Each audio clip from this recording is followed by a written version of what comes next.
So today we're going to sort of start a new 3-lecture part in the course about social choice. We'll see it will connect to many of the things we talked about before, but this is sort of a distinct part. It's still in the same broader context of thinking about multi-agent systems, systems where multiple players or agents are interacting with each other. But we will be thinking more about somewhat different situations, including cooperative situations where players or the voters are trying to make a decision together. And you'll see it will have a slightly different flavor than game theory. At the same time, in the next lecture, we will be talking about the intersection of game theory and social choice when we think about manipulation in elections. So like what we did in game theory, I want to take this lecture to just give you the basic background, some of the history, mainly tell you stories about social choice, and then we'll sort of build the foundations, and in the next 2 lectures, we'll go forward and do more complicated stuff, and we'll see more connections to AI as well. Okay, so just starting with like the history of social choice. So social choice in general is a mathematical theory that deals with the aggregation of individual preferences towards a collective decision. One example to keep in mind, which is a lot of what we'll talk about, is voting. So people expressing their preferences through a vote. And then our goal is to aggregate these votes to get a collective decision. So the origins of thinking about democracy in a rigorous way are in ancient Greece. But really the formal foundations, thinking about it with the tools of more modern mathematics, date back to the 18th century to people like Condorcet and Borda that we'll talk about. Then in the 19th century, one prominent figure that we will talk about later is Charles Dodson. And in the 20th century, people like Arrow and Sen won the Nobel Prizes in economics for their work on social choice, really building the modern theory as we know it today. So here's the very basic model of social choice. In particular, when we think about voting, so we think of a set of voters, like we'll use the same notations as for players in game theory. So we have a set capital N, and the voters themselves are integers 1 to n. And we have a set of alternatives, which are the things we have to decide on. So the set of alternatives will be A, and we're going to have M alternatives. These are the things, the setting we're thinking about is the voters express preferences over the alternatives. And most of the time we'll be talking about the case of choosing a single alternative. At some point I'll also mention something related to the setting of choosing a ranking over the alternatives. And we'll talk about that setting more in 2 lectures. So, each voter has preferences that are represented as a ranking over the alternatives. And the preference profile is going to be a collection of all the voters' rankings. So it's a vector of rankings, 1 for each voter. So here's an example of a preference profile where we have 3 voters and 3 alternatives. And then the ranking of voter 1 is A above B above C. The ranking of voter 2 is C, A, B, and the ranking of voter 3 is B, C, A. Okay, so again, 1, 2, 3 are voters, A, B, C are alternatives, and we have these rankings. And that matrix represents a whole preference profile for all of the voters.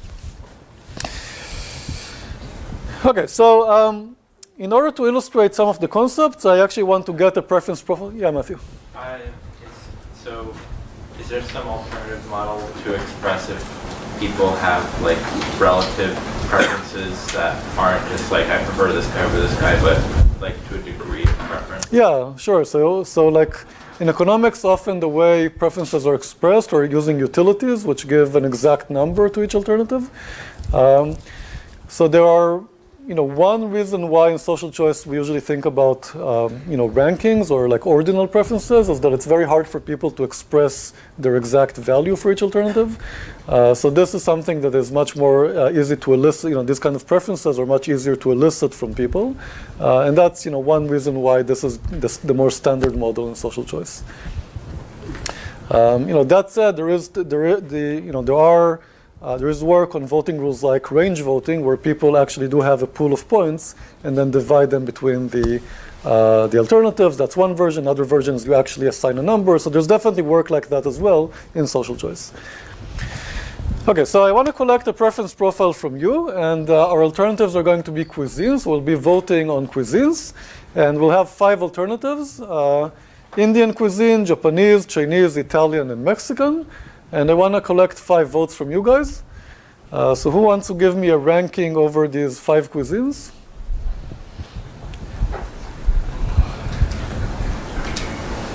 Priya? Indian, Mexican, Japanese, Italian, and then Chinese. Okay. Anybody else? So I need 5 rankings. Yeah. Chinese, Japanese, Italian, Indian, Mexican. Okay. Next. Okay. Yeah. Okay. It's easy enough. Okay. This is going to be interesting. Yep. Same as one, but the last 2 swapped. Okay, good. So we have like opposite preferences here almost. Indian, Mexican, Japanese, Chinese, Italian. Oh, sorry, this is 4. And last one. Yep. Italian, Uh-huh. Indian, Japanese, Mexican, Chinese. Okay, great. So we have a preference profile with rankings over these 5 alternatives. And what we're going to do is I want to introduce to you different voting rules, which are functions that take as input a preference profile and output the winning alternative. And we're going to run them on this preference profile that we collected. Okay, so the most basic voting rule is called plurality. It's the one you all know from political elections. And the idea is, in this model, we're actually thinking of voters having rankings over the alternatives, but in plurality, we only care about the most preferred alternative of each voter. So the idea is each voter will give 1 point to his top alternative, and then the alternative with the most points wins the election. Right, so here, we actually have a tie under plurality. So we have 2 votes for Indian, 2 votes for Chinese, and 1 vote for Italian. So then, so let's say plurality. So we have a tie between Indian and Chinese. And then, tie breaking is sort of an annoying issue. So, different vote, you can define tie breaking in different ways. One sort of natural way to do it would be to say, let's assign, if there's a name to each alternative, let's break ties in lexicographic order according to their name. You can do it in many ways. In practice, it's actually often done in a randomized way. So like in political elections, in local elections, sometimes you do have ties, and then the local rules specify how you break ties. So there are definitely like ties in local elections that were broken by drawing cards, throwing dice or stuff like that. But for now, let's just leave it as a tie. So there's a tie between Indian and Chinese. Okay, so here's another voting rule, which is more elaborate. It's called Bourda count, and we'll talk a bit more about Bourda next time. But he also, came up with this in the 18th century. So the idea is that if we have m alternatives, each voter awards m minus k points to the alternative that he ranks in the kth place. So if you have 4 alternatives, you'll give 3 points, 2 points, 1 point, 0 points. And then you add up all of the points across the voters, and the alternative with the most points wins the election. So it's kind of like plurality, only there we only gave 1 point to the first choice. Here we give points based on position in decreasing order. So like I said, this was proposed by Bourda in the 18th century. It is used in some political elections. For example, it's used for the national elections in Slovenia. But one place where some may know it from is the Eurovision Song Contest, which is something people outside of Europe haven't really heard of, but it's very popular in Europe, and also, Israel also participates for some reason, even though it's not really part of Europe. So it's really like a silly pop contest, but very popular. And the way it works is every country, like people vote. These days it's online. And then you think of every country as a voter who ranks all of the songs based on how many votes in the country each song got.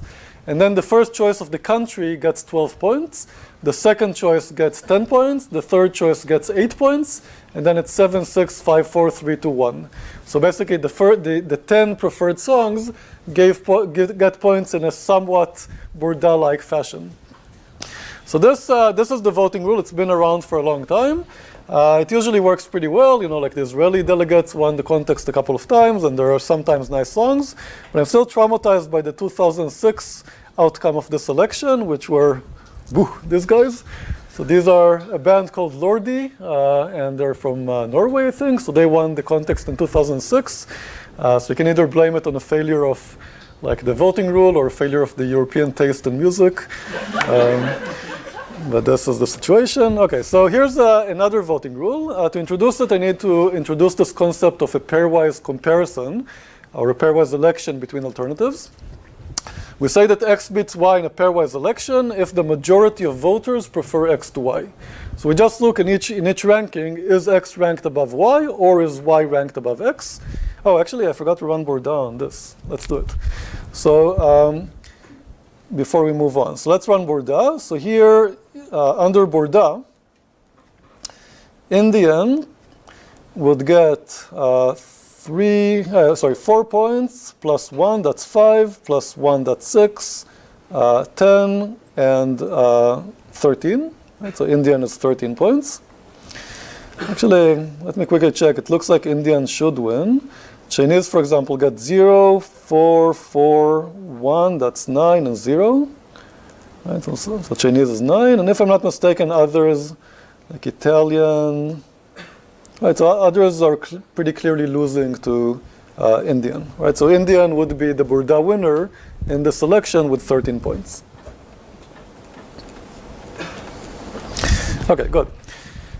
So like I said, for pairwise election, we just look at two alternatives, X and Y, and we see does the majority rank X above Y, or does the majority rank Y above X? Now, plurality with runoff is a variant of plurality that says in the first round, we look at plurality scores, and the two alternatives with the highest plurality scores make it to the second round. In the second round, we have a pairwise election between these two alternatives. So let's run this on our profile.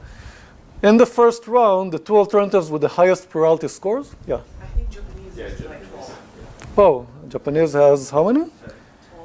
12? Yeah, but the Indian had 13 under Bourda. Yeah, but The second one. Yeah. Oh, yeah. Oh, sorry. So, okay. But in any case, we agree that Indian wins. Okay, good. So, so let's just write it to keep track. Okay. So what would plurality with runoff do on this election? So we have, in the first round, we have Chinese and Indian advancing to the second round. They have the highest plurality score. Now in the second round, we do this pairwise comparison between Indian and Chinese. So here we have one. I'm counting how many voters rank Indian above Chinese. So voter 1, voter 4, and voter 5. So we have a majority of voters ranking Indian above Chinese, and therefore plurality with runoff. Okay, oops. Sorry. Plurality with runoff would again elect Indian. Now, one thing I want you to notice is that when I ran plurality with runoff, I didn't need to elicit your preferences again in order to run the second round. I just got the rankings from you, and then we just said, we just run this algorithm that looks at the preference profile, says, okay, here are the candidates advancing to the second round, and now we can just do the pairwise comparison based on those rankings that we collected initially. Now, in some political elections, like in France, for example, this is actually used for presidential elections, but then you actually have two rounds, where in the first round, the two most popular candidates advance, but then people have to go and cast another vote among the two candidates who made it to the second round. which is, seems like a pretty big waste of effort, right? Like, you could just collect rankings the first time, and that would also give you the outcome for the second round as well. So the country is basically wasting a lot of money in order to collect another round of votes. Now, of course, things can change between the first round and the second round. There's additional campaigning, and then candidates who didn't make it to the second round can, support one of the candidates who did. So, of course, there is like politically interesting stuff that can happen between the first and second round. But I think it is interesting to realize that this kind of voting rule can actually be run with only one elicitation phase if you get rankings. Now, if you take this idea and to the next and take another step, or another, I guess, n-2 steps, you end up with this voting rule, which is single transferable vote. And here the idea is that instead of having two rounds, one where you do plurality and then only two candidates remain and you do a pairwise election, here you actually have n-1 rounds, where every time the alternative with the least number of first place votes is eliminated from the election. And then we sort of look at the rankings again, and again, look at who has the least first place votes, eliminate them, until we have only one candidate remaining. So let's run this on our preference profile. Yeah, this is actually going to be interesting. Well, it's Indian again, but anyway, so now, so in the first step, we have two alternatives that don't have any first place votes, both Chinese and Mexican. So let's say in the first step, we would eliminate Chinese. Oh, sorry, not Chinese, sorry. Japanese and Mexican, right? So in the first stage, we eliminate Japanese. In the second stage, we eliminate Mexican.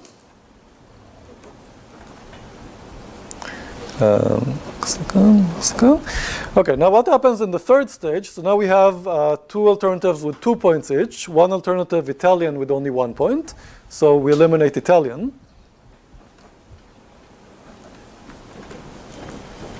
Okay, and here's where the transferable vote thing happens. So look at voter 5.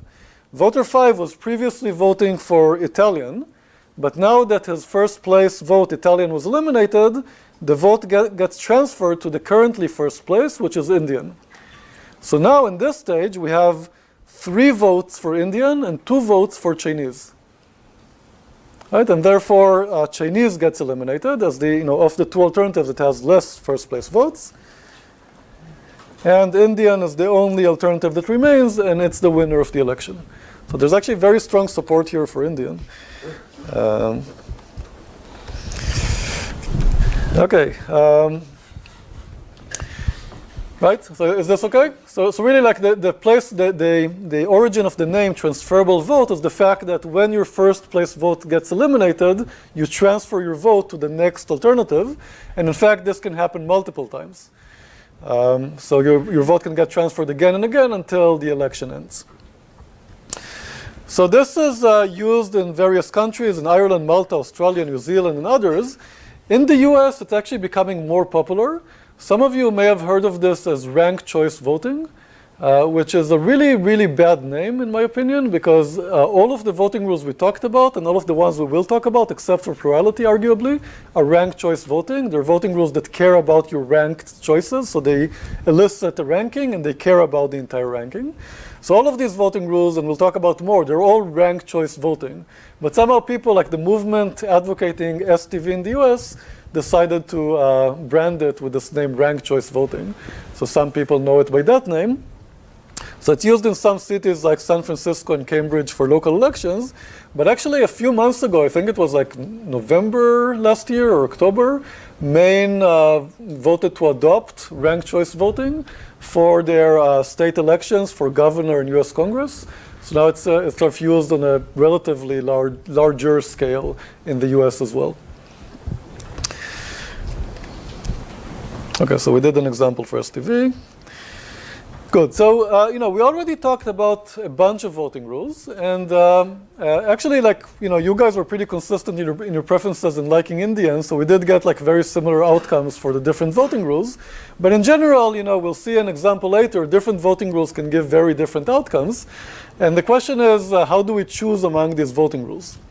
So what I want to tell you about today is the classic social choice approach of how to choose between voting rules, which is based on axioms or desirable properties. So the idea is that we're sort of saying this is a social mechanism for making decisions. We want it to be intuitively just or socially just according to some natural criteria. So what people have done is introduce different criteria by which you can evaluate voting rules, and then reasoned about which voting rules satisfy them, and even, are there voting rules that satisfy certain combinations of properties? So here's one natural property. It's called majority consistency. And it says, if the voting rule is given a preference profile where a majority of voters ranks the same alternative first, so you have like more than half the voters ranking some alternative X first, then this X should be the winner of the election. Okay, so it basically says like if there's this very strong consensus, a majority agree that the same alternative is their top choice, then that alternative should win the election. So the first question for you guys is which of the rules that we talked about is not majority consistent? So only one of these 4 rules doesn't satisfy this property, and the question is which one? And of course, when you decide the voting rule doesn't satisfy it, what you need to come up with is an example where there is an alternative that's ranked first by a majority, yet the voting rule doesn't select that alternative. So I'm going to open the poll.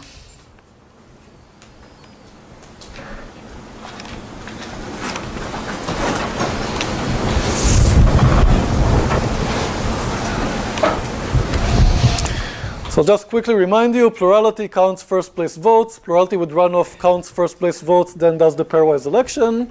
Borda count gives n-1 points, n-2 down to 0. And STV is the one that proceeds in multiple rounds that we just talked about.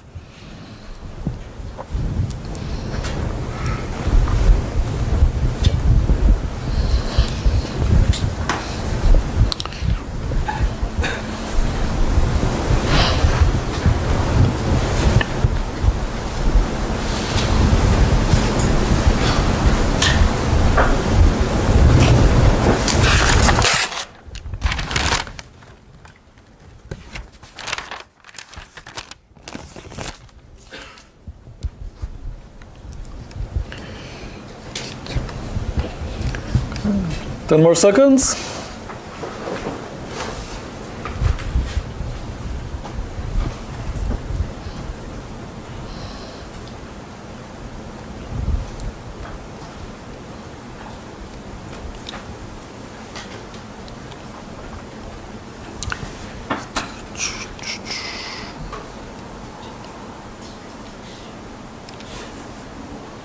Excellent. Wow. So we have more than 2/3 for the right answer, which is Borda count.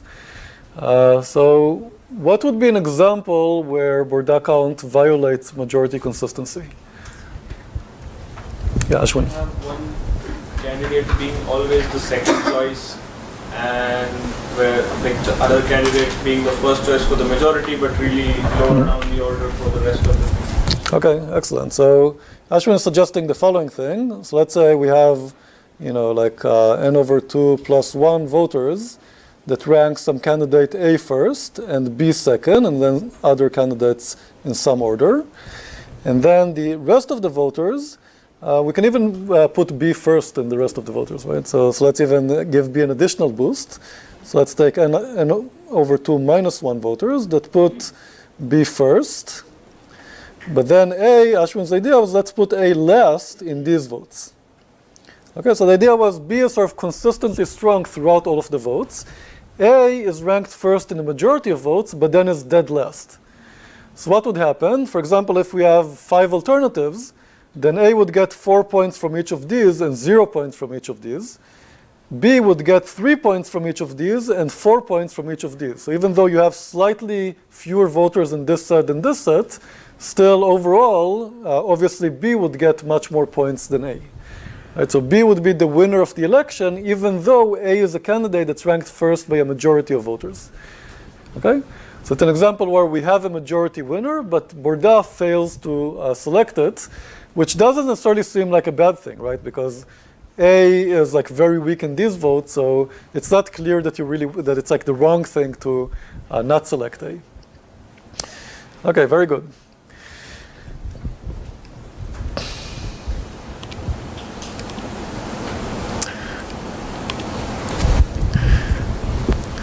Good. So before telling you about a few more voting rules, I want to tell you another story about a very colorful guy, the Marquis de Condorcet.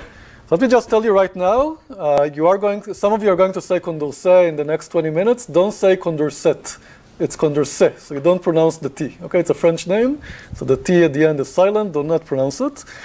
So he was, he lived in the 18th century. He was a nobleman, a marquis.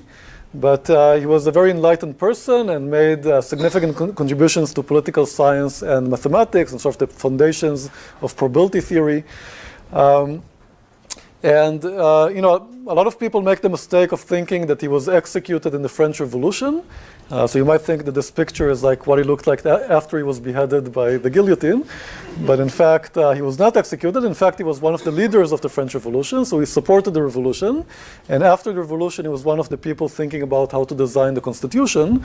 But he somehow had a falling out with the other leaders. So they had some disagreement about the constitution. And he became a fugitive. He ran from the law. And then at some point, he was hiding in a country inn and pretending to be like a commoner, like trying to blend in. And the story goes that one morning he went down for breakfast and he asked for an omelet with an aristocratic number of eggs, believed to have been 12. And then people were like, oh, there's no way like a commoner would ask for 12 eggs in his omelet. So they ratted him out and like he was arrested and thrown in jail, and then he died mysteriously in jail. So that's like the high-level story of Condorcet.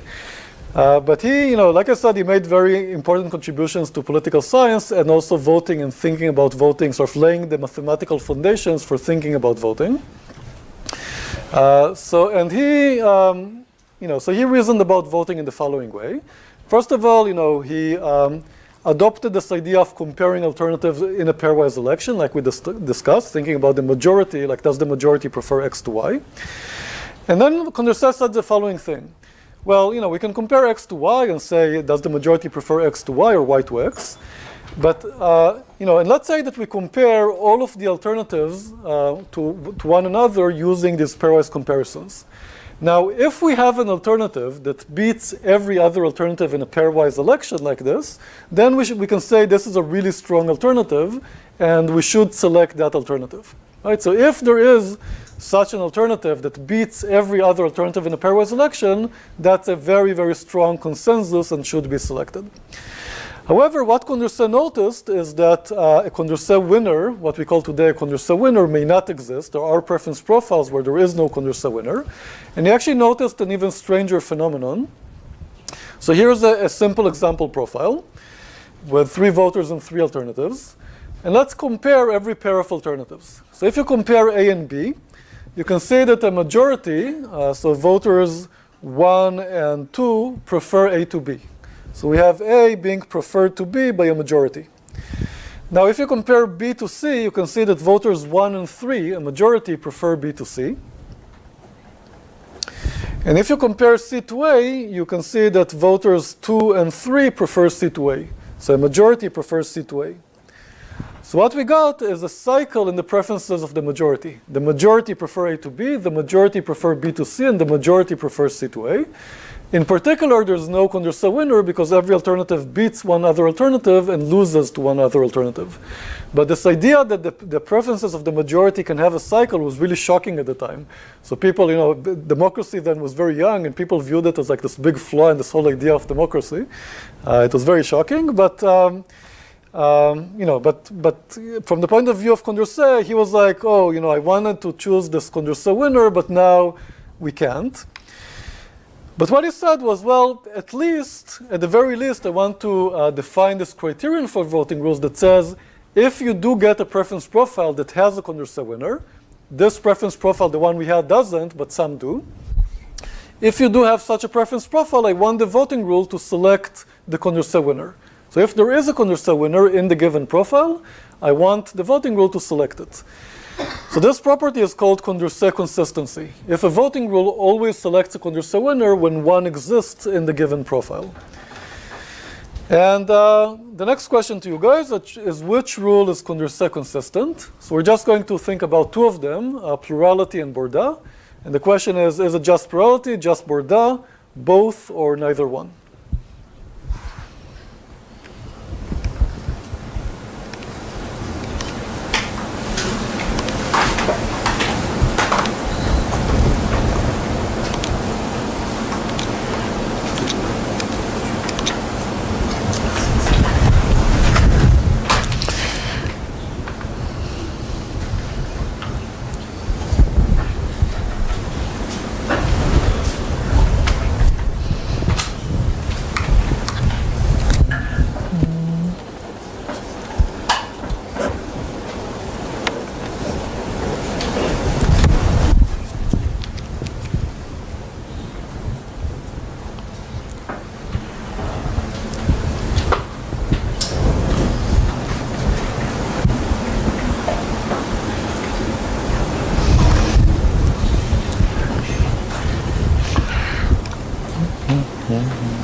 Okay, 10 more seconds.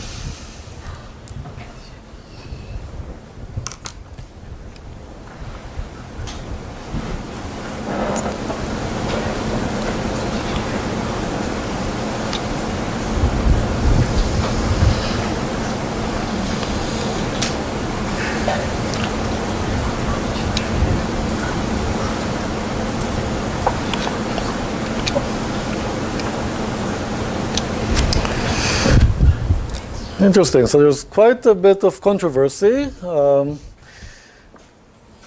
Let's see.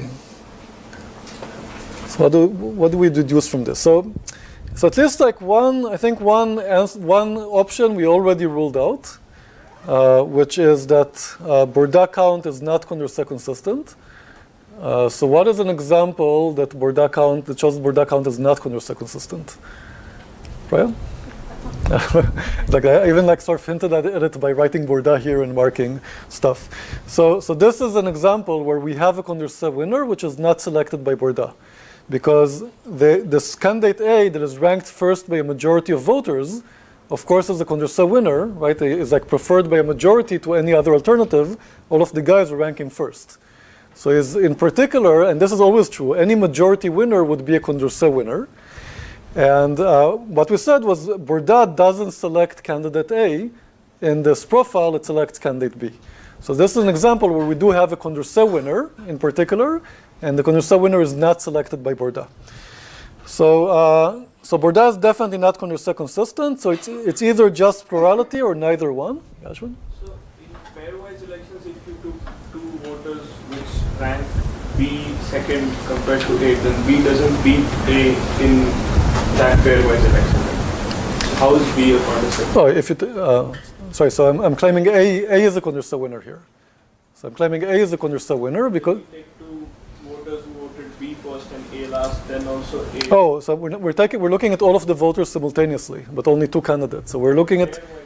Yeah. So for a pairwise election, it's for two alternatives, right? But we're looking at all of the voters. We're saying a majority rank A above B. Right? Yes, this is an important point. So pairwise election is for a pair of alternatives, but looking at all of the voters simultaneously. Okay, so I claim that neither one is the correct answer. So what would be an example? Right, so I'm claiming that even plurality would not be Condorcet consistent. Here, plurality. So here plurality does actually select the Condorcet winner, right? We said the Condorcet winner is A, and A would be selected by plurality because it has more first place votes than B. So what would be an example where there is a Condorcet winner, but it's not selected by plurality?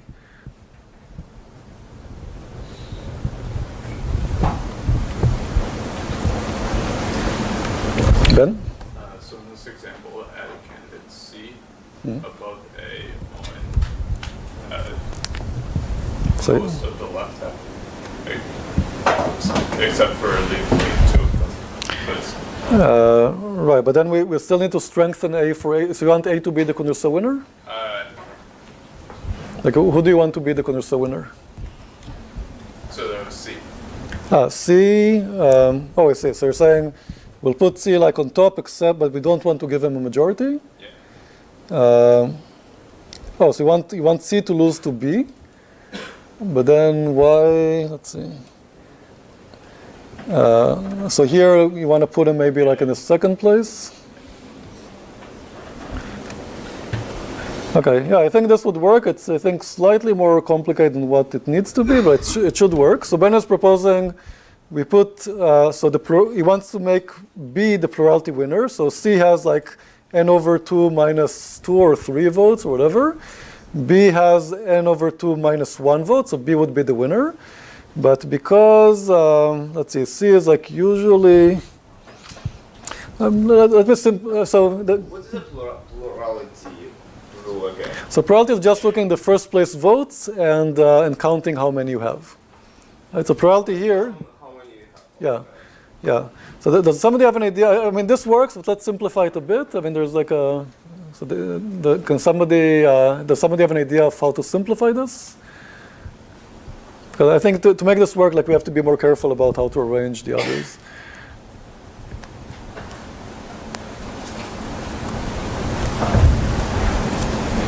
Yeah. If C is better than A but always in like third and fourth place, and everything is divided first place is divided amongst everything else. So you want C to be like C and A to be in the third and fourth place, or maybe second and third? Yeah. Okay, I think that's the right idea, but let me simplify it even more. So let's just put somebody always in the second place. Okay? So, I mean, the point is, like, in the second place, you're not getting any plurality score. But your idea is exactly right, that we want to change the alternatives above them. Right? So, simplifying a bit more, what we'll do is, let's say we take B. Everybody puts B in the second place. And now we're going to sort of cycle through the alternatives ranked above B. So some voters will have A above B, some voters will have C above B, some will have D, and so on. So B has no, and then the rest is something else. So now B has no plurality points, right? B definitely loses according to plurality, but B is a Condorcet winner because if you compare B to A, there's some minority that rank A above B, and everybody else ranks B above A. If you compare B to C, there's some minority ranks C above B. Everybody else prefers B to C, and so on. So the idea is just like, let's rank B consistently in the second place. There's an extreme situation where he has 0 plurality score, but still, because we're changing the identity of the alternatives ranked above B, then we can still have B beating every other alternative in a pairwise comparison. It will have a majority ranking B above the other alternative for every other alternative.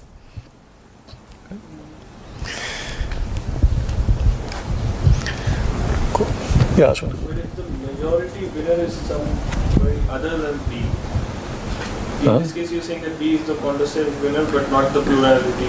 I'm saying, yes, the Condorcet winner, but not the plurality winner. So the alternative that is the plurality winner will have a majority of votes where it is ranked above B, right? Second? The plurality winner Yep. would have majority votes ranking it above. No, because so let's say let's make A the plurality winner. So let's say A has 10 votes, 9 votes, and 9 votes, right? So what you have here is A is the plurality winner with 10 votes, but it doesn't have a majority of voters ranking him in the first place. So here what would happen is 10 voters prefer A to B, but 18 voters prefer B to A. All of the guys ranking C first and D first rank B second and then rank A somewhere below. Okay, so even though he has more first place votes than the others, but it's not a majority of first place votes, so we can set it up in a way that B would be the Condorcet winner. What is the definition of Condorcet consistency again? If the voting rule chooses someone as the winner, then that has to be a Condorcet winner? No, the other way. So if the preference profile contains a Condorcet winner, then the voting rule must choose him as the winner of the election. Okay? So what we did was we gave two examples for Bourda and for plurality, where there is a Condorcet winner, but it's not selected by the voting rule. By the way, Ashwin's original example would also work for plurality, right? You were suggesting like putting B always in the second place, which is basically what I did, except for the small thing of like you don't want A to be like to have a majority of first place votes, but the idea was already there. Cool. So is everybody okay with these definitions?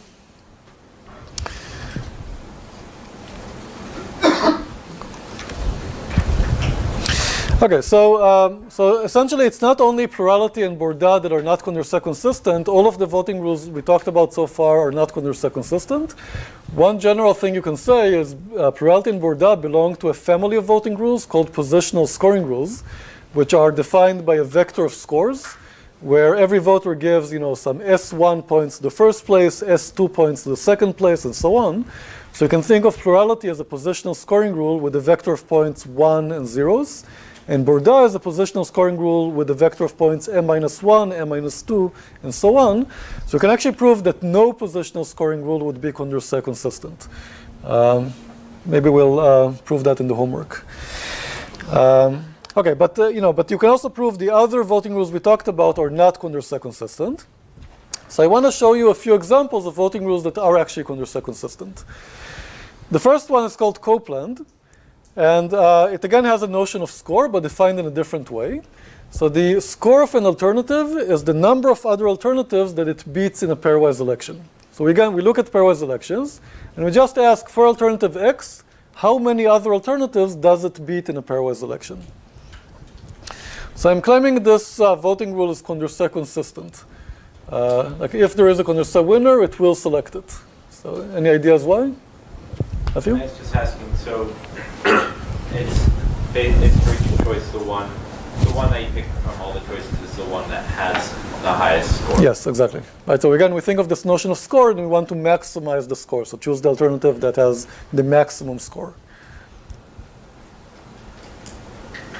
Ankush? So you're choosing the person that has the highest score here, which means he or she beats the highest number of alternatives. Mm-hmm. So, I mean, that's kind of the definition of Condorcet winner, is that person has to beat a majority number. Excellent. Right. So Ankush is saying, so if we have a Condorcet winner, that means they beat every other alternative in a pairwise election. Okay, so to make it a bit more precise, the score, if we have m alternatives, the score of the Condorcet winner would be m-1.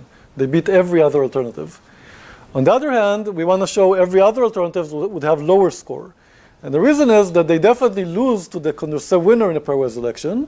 Even if they beat everybody else, their score would be at most m-2. So this is saying, this, according to this notion of score, a Condorcet winner, if there is one, will necessarily have the highest possible score of m-1.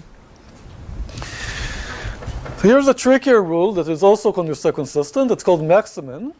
And now we'll again define a notion of score and choose the alternative with the maximum score. So the score of X, this is a bit confusing. It's the number of voters that prefer him to another alternative in the worst pairwise comparison. So we look at all other alternatives Y. For each one of them, we ask how many voters prefer X to Y. And then the score of X is defined by the minimum over Y. So it's like the worst pairwise comparison for X defines the score of X. So for example, maybe you're doing really well against everybody, but for some alternative, there are only 2 voters preferring you to that alternative, and everybody else prefers the other alternative, then your maximum score will be 2. It's defined by this worst pairwise comparison. So why does this satisfy the Condorcet criterion? Like if we have a Condorcet winner, why would his score be higher than anybody else?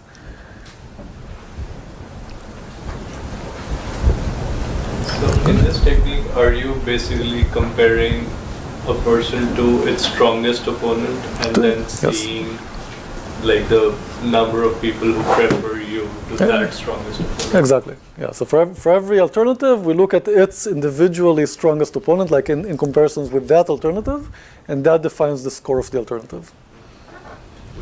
Nikhil? Oh, sorry. Yeah.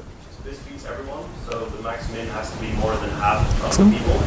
And every other alternative is beaten by at least one alternative in a pairwise comparison, namely the Condorcet winner. So everyone else's max min is less than that. Yeah, fantastic. Okay, so Nikhil gave exactly the right answer, which is if you look at the Condorcet winner, they beat every other alternative in a pairwise comparison, which means like they have a majority of voters. So his maximum score has to be more than n over 2. If you look at every other alternative, we know that the worst pairwise comparison for that alternative has to be less than n over 2 because we know they lose to the Condorcet winner in a pairwise comparison. So their score against the Condorcet winner will be less than n over 2.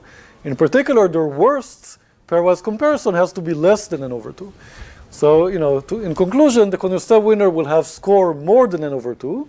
Every other alternative will have score less than n over 2, and therefore the maximum score will belong to the Condorcet winner. Was there another question that I missed? What exactly do you mean by like a strongest candidate? So this is like this minimum over y here. Sorry, my wife took my presenter today, so I can't actually point at it. But, so it's the minimum over y here. So we're saying, this is like my worst pairwise comparison, which is like my strongest opponent. So we're looking at when we look at the score of x, we compare him to every other y. How many voters prefer x to y? And we take the minimum over all y, which is like comparing him to his strongest opponent. The one that So it's whichever opponent I do the worst against. Exactly, yeah. And then you take the difference between your number of votes and their number of votes. In this you could do that. In this definition, that would be equivalent, but because they add up to the same thing. But in this definition, it's just like your number of votes, like the number of people preferring you to the other guy. But if you took the difference, you would get exactly the same rule. Okay, great. So these are two Condorcet consistent rules. So actually, let me move this slide. These two slides are actually more relevant in a couple of, if we move them forward a bit.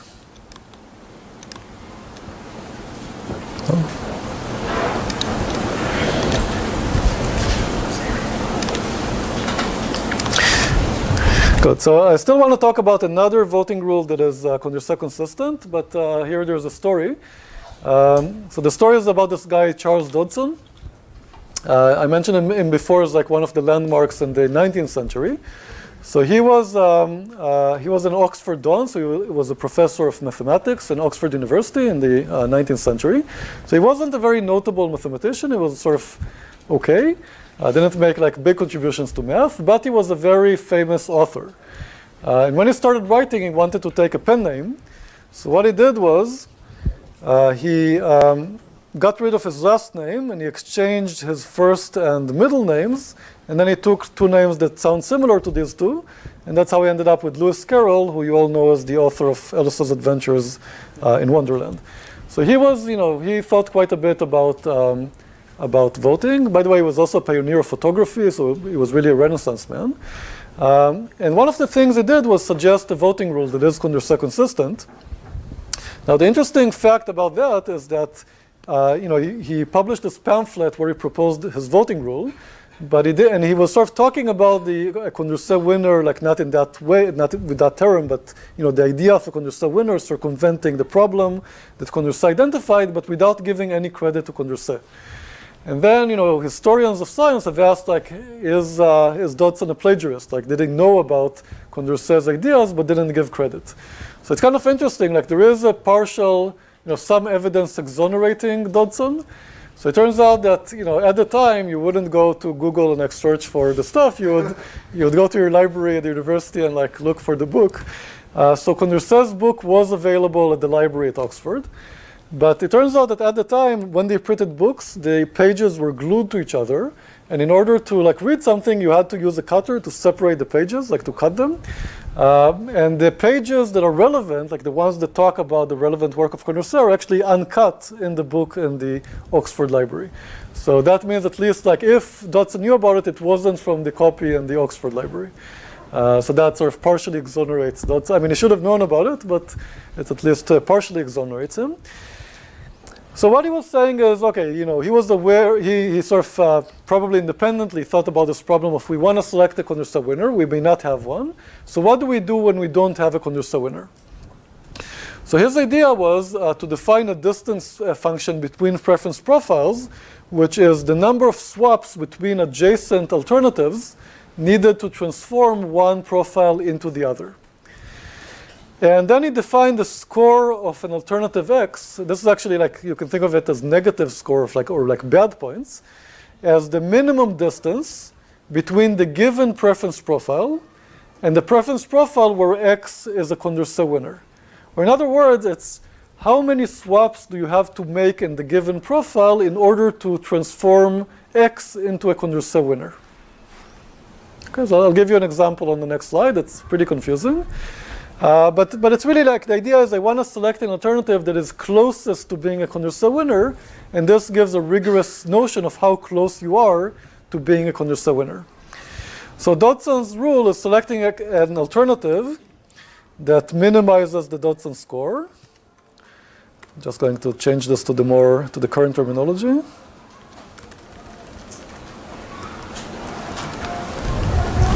Okay, and so that's Dodson's rule. I'll give you an example on the next slide. A very interesting point from a computational viewpoint is that, you know, this voting rule, actually even from a social choice viewpoint, is not that great. So if you think about the axiomatic approach, it fails some pretty basic axioms. But from the computational viewpoint, it's actually really horrible because computing the outcome of an election is an NP-hard problem. So basically finding the best sequence of swaps that makes somebody a Condorcet winner, that's an NP-hard problem. Yep. So what's a profile? So profile is a preference profile. So we're given, right, the voting rule operates on a given preference profile. And what we're trying to do is do these operations on the given profile to transform an alternative into a Condorcet winner. Okay? So let me give you an example. So here's a preference profile. And I want to compute the Dodson score of alternative X. I want to know how many swaps do I need to make. Alternative A. How many swaps do I need to make A a Condorcet winner in this profile? So we look at the profile. And if you look at it closely, you'll see that A already beats C and D in pairwise elections, but loses to B and E in pairwise elections. So for example, A against B, you can see that voters 2, 3, and 5 prefer B to A. So we have a majority preferring B to A. And similarly, we have a majority of voters preferring E to A. So what we need to do is make swaps between adjacent candidates or alternatives in a way that would make A a Condorcet winner. So basically, we need to convince one more voter to rank A above B and one more voter to rank A above E. So to solve the problem against B, what we'll do is we'll take voter 2 and we'll swap the two adjacent alternatives A and B. So that's one swap. And now we have another voter who prefers A to B, so now A has a pairwise majority against B. Now we still have a problem against E, so we need one more voter to prefer A to E. If you compare A to E, you'll see that voters 3, 4, and 5 rank E above A. And 5 seems to be like the best one to manipulate because the difference is only 2 positions. So what we'll do is we'll look at 5, we swap A and D, so that's one swap. This didn't sort of help us because A already had a pairwise majority against D, but now A is adjacent to E. And with another swap between A and E, we can push A above E and get a majority. So we needed 3 swaps to make A a Condorcet winner. At this point, A is a Condorcet winner in the profile. We needed 3 swaps. And you can check that in the original profile, you can't make A a Condorcet winner with less than 3 swaps. So the Dodson score of A in the given profile is 3. And what you have to do is compute the score for every alternative and take the one that minimizes the score, the one that was closest to being a Condorcet winner. So that's Dodson's rule, and of course it's also Condorcet consistent, because if there is a Condorcet winner, his Dodson score is 0. You don't have to make any swaps. And if somebody is not a Condorcet winner, his score will be greater than 0, because you do need to make some swaps. So this is again a Condorcet consistent rule. Okay, so these are the slides that I moved a bit. I just realized they would be better here. It's just like sort of thinking, we said Condorcet consistency is this very intuitive requirement. So we're saying Condorcet winner is this very strong notion of consensus. We should select such an alternative if one exists. But here's a more operational interpretation in a computer science context, which is due to a paper of Dwork et al. From 2001. So here we're going to think just for a few minutes about a setting where we actually want to output a ranking over the alternatives instead of one alternative.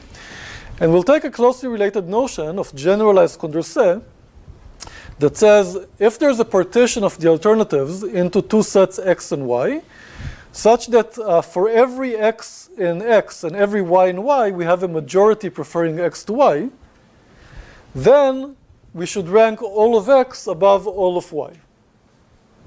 Okay, so essentially a Condorcet winner was the same thing, but with a set of size 1 that beat everybody else. And then we said we have to rank him first, we have to select him. So this is sort of naturally generalizing this to the case where we output a ranking and we say one set is better than the other set in terms of these pairwise comparisons.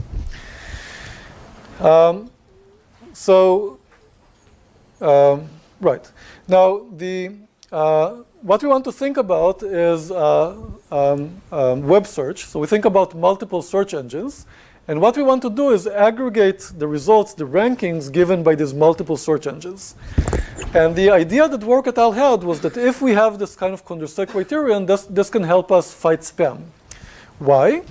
Because it's pretty natural to assume that if you have a spam website, usually it targets, it's search engine optimization would target a particular algorithm.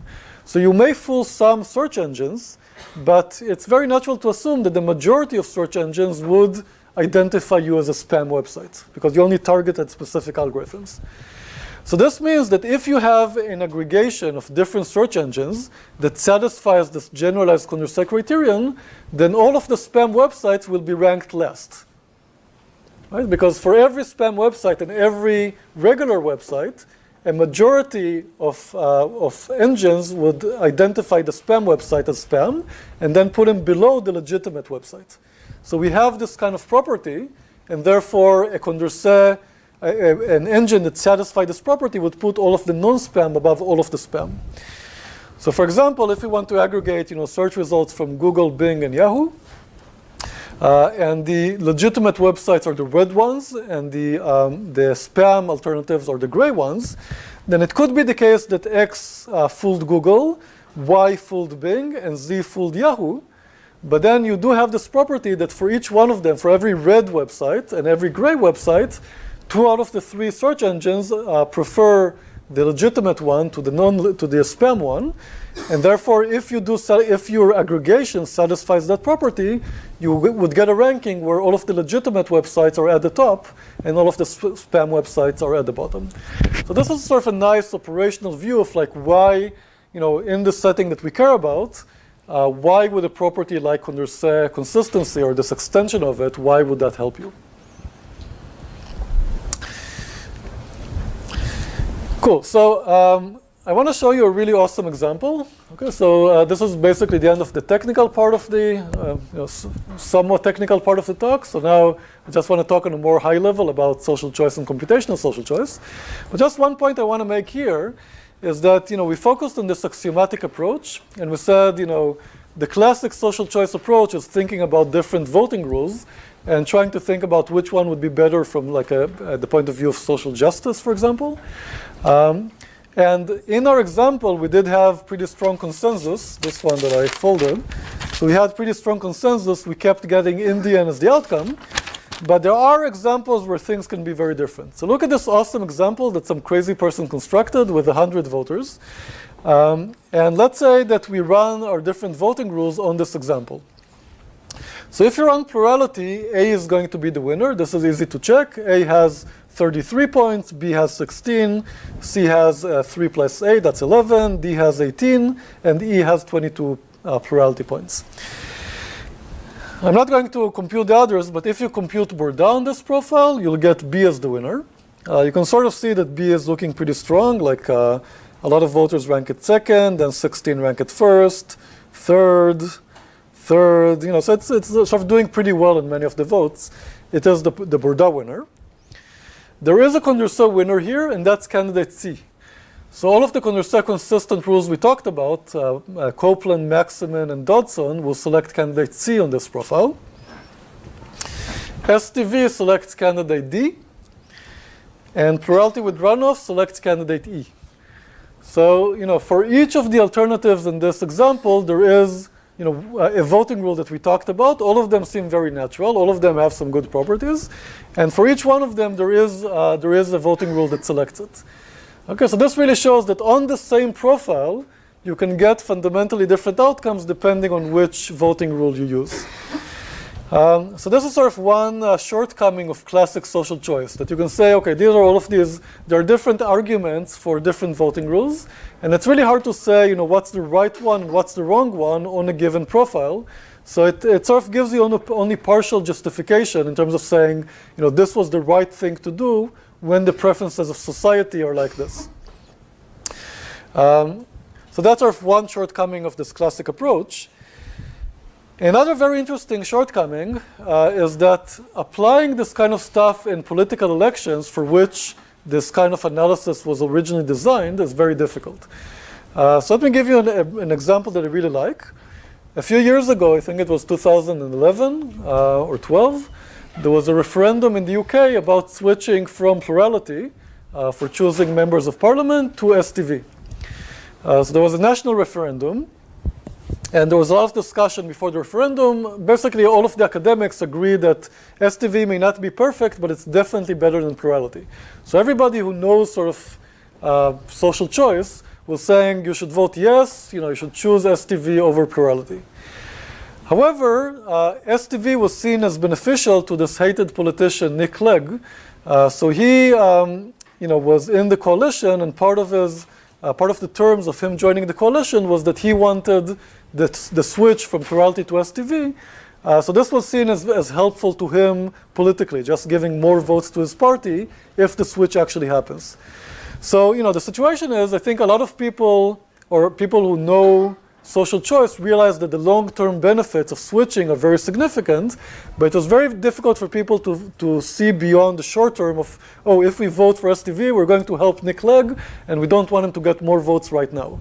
It's very difficult for people to see beyond that kind of thing. And when they actually had the referendum, you can see the results on the right. So the red districts are the districts that voted no. So you can see that basically the entire map is red. And there's that. I wish I had my pointer, but there's that. It's very hard to see. There are two tiny green points here and here. So any guesses what these two green points are? Oxford and Cambridge. Excellent. Who said that? Mikhail, yeah, exactly right. These are Oxford and Cambridge. That was my theory as well. I checked on Google Maps and I got this. But you can also see, if you look at the table of all of the results, there's actually also one district in London, it's impossible to see, that also voted for yes, but essentially just the academics voted yes, and everybody else couldn't see beyond this short-term considerations and voted no. Okay, so so this is another shortcoming where when you have these systems where there's a lot of tradition, a lot of different considerations that play a role, short-term considerations, it's very difficult to affect the system. That said, like I said, we did see examples recently, like in Maine, where people actually do adopt more clever voting rules, like STV in that case. But the point I want to make is, in computer science, in the applications that we care about, we actually don't have this kind of problem. So some of the applications that we care about, I'll give you some examples, is helping people make group decisions online. So maybe not in the country level, but small groups of people. In human computation, it's this entire field that was actually started by Louis Vonan here at CMU, that thinks about tasks that are easy for people but difficult for computers, and then how to leverage human input in order to do things that computers find it hard to do on their own. So CAPTCHA is one classic example. Duolingo is another example. Duolingo is actually used to translate stuff, translate the web from one language to another. That was the original vision anyway, and it had some success. So the idea is we teach people a language, but at the same time, when we ask them to translate stuff, it's stuff that we actually want translated because we want to translate the New York Times archive from English to Spanish, stuff like that. So at the same time, you're sort of getting people to work for you for free by offering them the service, but at the same time, you're getting them to provide a service that is very difficult for computers to do on their own. And another example is, of course, multi-agent systems. So making decisions when you have voters that are software agents. I'll give you an example in a minute. So in all of these cases, you as the computer scientist or as the person designing the system have the freedom to choose what you want in your system, including which voting rule you want. So you're free to employ like the best voting rule based on research, based on the state-of-the-art results. So it's a very different situation from what you have in political elections, where it's very difficult to change these traditionally used voting rules. So let me give you two quick examples, and we'll talk about one of them in a lot more depth in two lectures. So one example in the multi-agent systems domain is the system of RoboBees. So this was developed in Harvard as part of an NSF expedition, $10 million over 5 years, a collaboration between many people. And the idea is, you want to design this multi-robot system with these very small bees that are robotic and can do things like can help in search and rescue missions, can pollinate fields, and so on. It actually reminds me, there's an episode of the series Black Mirror that has, the season finale of the 3rd season actually has robotic bees that were designed to pollinate fields, but things go bad. So that's for those of you who saw it, it's actually not that far from reality. Like, people have developed these robotic bees. And one thing that you might think of in a system like this is the bees there's a lot of coordination to do. So if they have to perform a task, there's a joint planning task to do. They have to decide how to perform this task together. And especially when you think about something like plans, there could be many, many different alternatives, and you have to choose among them. So a situation you have in a system like this is that each agent, each RoboBee, has a numerical evaluation for every alternative based on its local viewpoint. And we want to choose an alternative that maximizes the sum of utilities, so the total numerical value. This also goes back to, I think it was Matthew's question about cases where we do have actual numerical values, but we want to take a social choice approach here. So the point is that in the system, communication is restricted, and that's going to impose a constraint on what we can do. Oh, yeah, this is just illustrating, Bender thinking about robotic bees, which I thought was amusing at the time. I guess I created this slide a few years ago. I spent an hour on it. And now in retrospect, I'm not sure why, but, but it's still kind of cool. Okay, so approach one would be just to communicate the exact utilities. But like I said, in the system, communication is very restricted. So you have many, many alternatives. You have to communicate a number for each one. This could be infeasible in terms of the amount of communication required. So the idea is, let's use a very simple voting rule in order to circumvent this problem. So one idea would be, let's let each agent just vote for its favorite alternative using a plurality vote. So we'll just let each agent specify, here's my favorite plan, for example, and then we'll just run plurality to choose the alternative with the most votes. So this is nice because if you have m alternatives, it only requires log m bits of communication per agent. So you just have to say the name of your favorite alternative. However, in some situations, it could select a really bad alternative from the point of view of social welfare. So here's an example. So here you have slightly less than half of the voters who only want, they have utility 1, all of their utility goes to alternative A. And then slightly more than half, it's a bit hard to see in the picture, but they have almost equal utility for all of the alternatives, but slightly higher for B. So when you have plurality, all of the majority will all just cast their vote for B, even though they're almost indifferent between the different alternatives. And the minority will vote for A, so B will be the plurality winner and will be selected.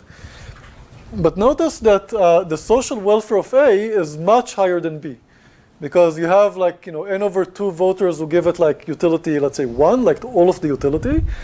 And B only has like n over 2 divided by m utility, right? If each of these voters at the bottom split their utility almost equally, then it's going to be n over 2 divided by m. So for example, if you have 10 alternatives, A would have like around 11 times the social welfare of B. So this is like really bad, and it gets worse with the number of alternatives. If you have like many plans, for example, this could be really bad. So here's like a simple approach to get around this. Let's let each agent vote for each alternative with probability proportional to his utility for that alternative. So that would get around the problem in this example, because almost half of the voters would vote for A with probability 1. The other guys would sort of, would vote for all of the alternatives with almost the same probability, so their votes would basically be split among the different alternatives. And overall, A would be a very clear winner, right? They would get like definitely this almost half, plus obviously additional votes from the other guys. It would be like a much greater number of votes than what others get. So A would be a clear winner here. And more generally, it's possible to show that in every situation, if the number of voters is a bit larger than the number of alternatives, then this approach actually gives you an alternative that in expectation has social welfare that is almost equal to the optimum. So this works not only on that example, but basically in every example, as long as you have more voters than alternatives.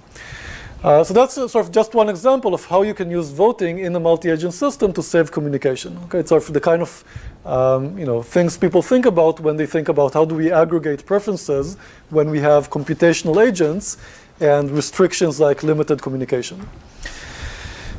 Now, another example that I'll just mention now, and I'll talk about in a bit more depth when we talk about statistical approaches, is this website that we launched a few months ago. So I told you about Splitit when we talked about fair division. This is sort of the Splitit of social choice. We call it RoboVote. So it's also not for profit. It was launched in November 2016. And the idea is to help people make group decisions through social choice.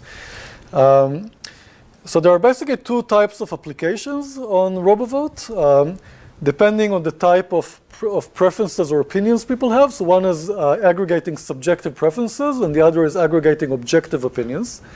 So the case of subjective preferences is essentially what we talked about today. So there's some individual preferences over cuisines, for example, and you want to choose something that is sort of just from a social viewpoint, makes people happy. So examples are, choosing restaurant to go to, choosing which movie to go to, choosing a spot for a family vacation. We actually had a vote in the computer science department like 2 weeks ago on which version control service CMU should support, SVN or Git. Actually, I don't remember the winner. I think it was Git. Anyway, but so that's a kind of thing where the preferences are subjective. And the approaches here are optimization-based. We didn't talk about them, and I won't cover them at all. The other case is objective opinion. So this is a case where there is actually a ground truth ranking of the alternatives. So there are some alternatives that are actually better than others. And the way to think about the votes is they're noisy estimates of the ground truth. And the purpose of a voting rule is to choose the outcome that is most likely to coincide with the ground truth. So we want to choose strong alternatives, sort of identify the alternatives that are actually strong according to the ground truth. So, application examples for something like this is a group of engineers who are trying to decide which prototype would be the most successful on the market. So here, for every prototype, if you chose to develop it and you chose to market it, it would have some market share or some amount of money it would earn. There is a ground truth. And what the engineers are trying to do is not decide what they would want to use themselves, but what would be best in terms of this objective measure. So that's a case of like objective opinions. You can think of investor deciding which company to invest in based on some objective measure like earnings in the next quarter. You can think of like executives in a movie studio thinking about which script to develop based on expected box office earnings and so on. So these are all examples with an objective ground truth. we'll talk about more examples when we talk about statistical approaches. So here, the standard approaches are sort of machine learning oriented approaches, sort of the kind of stuff that is similar to some of the things we'll talk about. And I'll get back to this and talk about it in a lot more detail when we talk about statistical approaches in 2 lectures. So that's it for today. Any last questions? Okay, see you guys on Monday.